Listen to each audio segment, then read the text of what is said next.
자, 집중 시세 포착을 통해서 여러분들께 종목 한 가지 드릴게요. 오늘은 최하영 전문가의 네. 픽을 한번 들어보도록 하겠습니다. 어때요? 좀 살만한 종목이 지금도 보일까요? 네, 어제까지만 해도 살만했는데 네. 오늘은 좀 많이 오르네요. 이게 지금 오늘 소개해 주실 종목이요? 네. 그래서 지금 뭐 신고가 종목이고 네. 워낙 세기 때문에 뭐 이런 것들은 좀 따라가도 괜찮겠다 생각이 좀 들거든요. 사실 이 신고가라는 그 의미가 아무도 물린 사람이 없다는 의미 아니겠습니까? 누구든지 다 수익을 내고 있는 그런 상황. 그것이 바로 이제 신고가의 의미인데 그런 종목들은 굉장히 힘이 세죠. 그리고 그만큼 매수가 많이 들어오고 있다는 얘기입니다. 그래서 오늘 제가 말씀드릴 종목은 네이버죠. 네이버인데 오늘 5% 지금 올라가고 있네요. 그래서 네, 사실은 이게 이런 종목들은 조금 조정이 들어가서 밑에 쪽에 조금만 깔아주면 매수하기 참 좋거든요. 왜냐하면 신고가 시점에서의 저항대가 그렇게 나타났기 때문에 그렇게 되면 참 좋은데 이 기업은 이제 설명 굳이 안 들으셔도 알 거예요. 여러분들 뭐 검색 포털에서 거의 70% 가까이 지금 점유율 차지하고 있는 그런 기업이기도 하고요. 그다음에 뭐 인터넷 핵심이죠. 뭐 4차 산업의 핵심으로 보면 인터넷 서비스라든지 핀테크 이런 쪽으로 되죠. 그다음에 가장 최근에 큰 이슈가 있었던 게 그 라인과 관련된 부분이었는데 한국에서는 카카오가 일단 주름을 잡고 있다면 일본에서는 라인이죠. 이 라인이 지금 제트홀딩스하고 뭐 경영 합작 이렇게 된다고 하는데 이 제트홀딩스의 모회사가 또 소프트뱅크잖아요. 그러니까 결과적으로는 네이버와 소프트뱅크의 합작이라고 보시면 되는데 이렇게 되면 굉장한 시너지가 나올 수 있겠죠. 그래서 거기에 대한 기대감이 굉장히 큽니다. 그래서 지금 카카오 같은 경우도 굉장히 큰 플랫폼을 가지고서 성장을 막 해나가고 있는데 지금 라인 같은 경우도 그것과 거의 비견할 수 있는 그런 형태의 모습이다. 그리고 이거는 또 이제 글로벌 동남아 쪽으로 또 퍼질 수 있기 때문에 어떻게 보면 규모면에서 더 클 수도 있다라고 볼 수가 있겠죠. 실적 같은 부분을 좀 보게 되면 실적은 조금 감소세를 보이고 있습니다. 매출은 계속 증가하고 있는데 실적은 좀 감소를 했거든요. 그 이유는 이제 일회성 비용이 조금 증가했다고 하더라고요. 그래서 거기에 따른 영업이익이 좀 감소했는데 뭐 광고라든지 이런 부분도 좀 많이 감소했을 거예요. 그렇지만 이번에는 다시 경기가 좀 좋아지게 되면 광고 같은 부분도 들어오게 되고 좋아지게 되겠죠. 그래서 실적 전망은 일단 회복세를 보입니다. 그래서 올해 실적 전망이 2018년도 실적 전망보다 좋을 거예요. 2018년, 19년 계속 내리막길을 걸었는데 2020년도에는 2018년도보다 좋아진다. 그러면 다시 정상 궤도로 돌아선다라고 보시면 되겠죠. 그래서 지금 이런 부분들이 주가에 반영이 되고 있을 거라 생각되는데 이제 문제는 매수를 해야지 되는데 이게 오늘 좀 많이 올랐단 말이죠. 그래서 따라 들어가시면은 또 이게 확 물리거나 그럴 수 있는데 또 매수를 안 하고 있으면은 그냥 나만 두고 또 갈 수가 있거든요. 그래서 전략을 원래는 이제 19만 원대 정도로 좀 들어오면 매수를 해보자라는 전략을 좀 가지고 왔었는데 전략을 조금 수정해야 될 것 같아요. 지금 같은 경우는 일단 신고가 종목이기 때문에 매수는 일단 하셔야 되겠죠. 매수는 하시되 비중을 원래 살려고 했었던 것보다 조금 나눠서 좀 해보시면 좋겠어요. 그러니까 내가 만약에 뭐 10개를 살려고 했다 그러면은 그 중에 한 2억 개 정도를 사놓고 그 후에 추세를 보면서 계속 추가 매수를 해나가는 그런 분할 접근을 가시는 게 지금은 유리하실 것 같습니다. 그래서 먼저 잡아놓고 상황에 따라서 추가 매수로 들어가자 이렇게 보시면 되겠고요. 손절 매도 리스크 관리 좀 하셔야 되는데 지금 현재 시점은 워낙 신고가이기도 하고 지지도 튼튼한 편입니다. 그래서 신고가에 대한 부분들 때문에 손절 매도가 큰 의미는 없을 것 같은데 손절 라인 때는 일단 아래쪽 지지선대를 좀 볼게요. 그래서 16만 5천 원이나 17만 원 이 정도 될 것 같은데요. 17만 원으로 잡아야 되겠네요. 지금은 많이 올랐기 때문에 17만 원을 손절 매도 정도 잡으시고 여기 이탈하게 되면 비중 축소만 하세요. 이 종목 같은 경우는 매도로 들어가실 필요는 없을 것 같아요. 그래서 비중만 조금 축소했다가 다시 회복되면 다시 재매수하시는 그런 전략. 그래서 17만 원은 일단 리스크 관리의 시점이다 정도까지만 생각하시면 좋을 것 같습니다.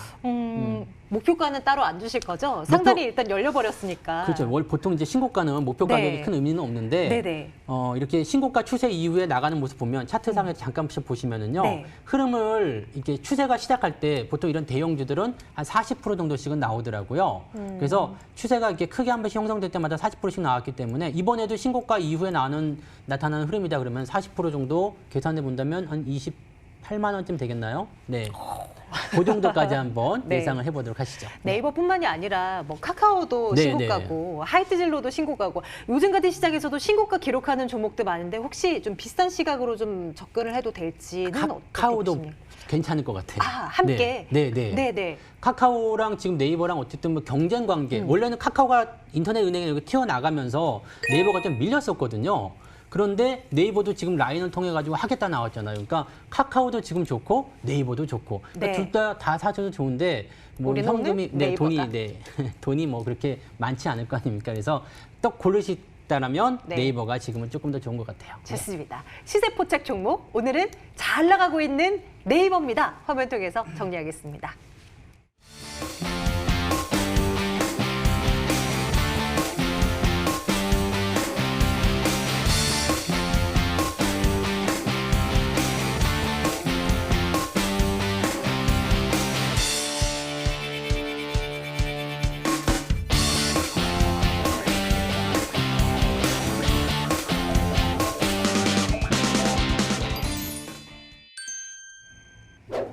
저희 벌써 마칠 시간이 됐네요. 오마이스탁과 함께 하셨고 여러분들 매일매일 종목에 대한 궁금증 저희를 통해서 해결해 나가셨으면 좋겠습니다. 오늘 나와주신 분 중 우리 담임 선생님께서 또 오후 3시에 또 여러분들 찾아뵙잖아요. 오늘이 또 수요일입니다.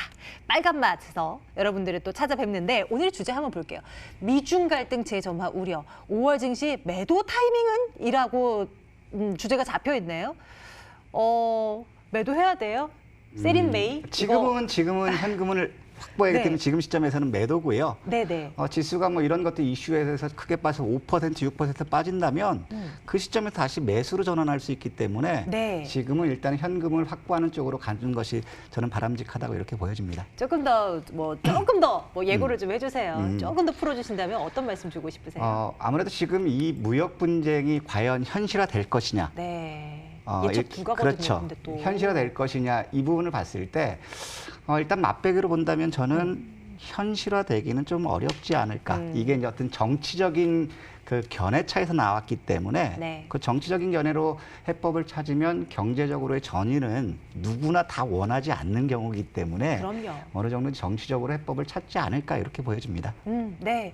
미중 무역 분쟁이라는 어떤 가능성이 점점 사실 코로나 누구 문제냐, 누가 원인 제공이냐라는 것 때문에 또 중국을 또 이렇게 지칭하면서 또 양쪽 두 나라 간의 무역 분쟁 가능성이 점화된 거잖아요. 앞으로의 좀 예측이 참 어렵겠지만서도 그래도 수익이 났다면 어느 정도 챙겨보자라는 네. 시각도 한번 챙겨보도록 하고요.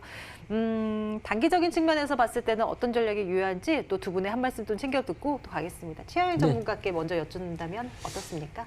저는 그냥 호재가 좋은 시점, 네. 주가가 계속 올라갈 때는 그냥 저는 아까도 말씀드렸지만 그냥 계속 보자. 즐기셨으면 좋겠어요. 그래서 뭐 어차피 지금은 또 물려 있는 상황 아니겠습니까? 그리고 뭐 수익이 많이 나신 분들이야 뭐 수익을 더 챙기시면 되는 거고 물려 있는 상태에서 괜히 주식을 뭐 매도하실 이유가 없을 것 같고요. 오히려 올라갈 때 이 손실을 더욱 회복하시거나 아니면은 뭐 추가 매수에 대한 전략들을 짜셔가지고 포트폴리오를 좀 정비하시는 입장이 좋을 것 같아요. 올라가고 있을 때 굳이 포트폴리오 건드리시지 않으셔도 좋을 것 같습니다. 네. 또 이렇게 또 시각이 달라져 버리면 또 네. 이렇게 혼란이 가중되긴 하는데요. 우리 소장님께서 네. 중심 잘 잡고 나의 상황은 어느 쪽인지를 판단을 좀 내리셔야 될 것 같아요. 시간 좀 여유 있어요. 단연 선생께서 또 마지막 전략 좀 챙겨주십시오. 코스닥 지수는 지금 2%까지 지금까지 물려 있다라는 거는 정말 네. 투자를 잘못했다라는 너무 거예요. 속상해요. 근데 대부분 많으실 지금 거예요. 대부분은 이제 수익 실현하고 현금화하고 있는데 지금은 올라가고 있지만 여기서 추가적으로 더 상승할 거다. 물론 상승할 가능성은 있지만 여기 잠시 눌려줄 수 있습니다. 지금 미국 시장이나 우리가 한번 간단히 보면은요. 네네. 지금 다우 역시도 직전 고점을 아직 돌파하지 못하고 있고 매물 부담 받고 있고요. 나스닥 역시도 마찬가지로 오늘 직전 고점까지 갔다가 되밀리는 모습이면 결국에 전 고점에 대한 쉬어간다라는 것을 여기서 보여주고 있거든요. 항생 역시도 지금 보면 개파락했던 부분을 메꿔주지 못하는 상황이고 또 우리 코스닥, 우리 시장을 보더라도요. 우리 시장을 보더라도 지금 여기서 보면 이거 어디 갔지? 우리 국내 증시 역시도 단기적으로 보면 고가권에 와 있는 상태거든요. 그렇기 때문에 지금은 주식을 현금으로 만드는 게 아니라 오히려 현금을 주식이 아니라 주식을 현금화하는 현금으로. 쪽으로 네. 절반 이상은 이런 쪽으로 접근하는 것이 좋지 않을까 생각합니다. 네, 이렇게 큰 그림을 두 분께서는 그리고 계신데 여러분들의 선택이 무엇보다도 중요합니다. 나에 맞는 전략을 저희가 또 다양하게 제시해 드릴 수 있도록 좀 노력을 해볼 거고요.